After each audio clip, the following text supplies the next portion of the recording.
श्रीगणेशस्तोत्रम् अनन्तावताराश्च गणेशस्य महात्मनः न शक्यते कथां वक्तुं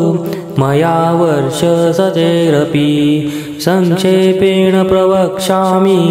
मुख्यानां मुख्यतां गतान् अवतारांश्च तस्याष्टौ विख्यातान् ब्रह्मधारकान् वक्रतुण्डावतारश्च देहिनां ब्रह्मधारकः मत्सरासुरहन्तास सिंहवाहनगः स्मृतः एकदन्तावतारो वै देहिनां ब्रह्मधारकः मदासुरश्च हन्तास आकुवाहनगः स्मृतः महोदर इति ख्यातो ज्ञानब्रह्मप्रकाशकः मोहासुरश्च शत्रुर्वै आकुवाहनगः स्मृतः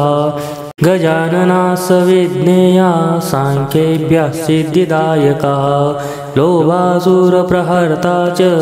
मूषकगप्रकीर्तितः लम्बोदरावतारो वै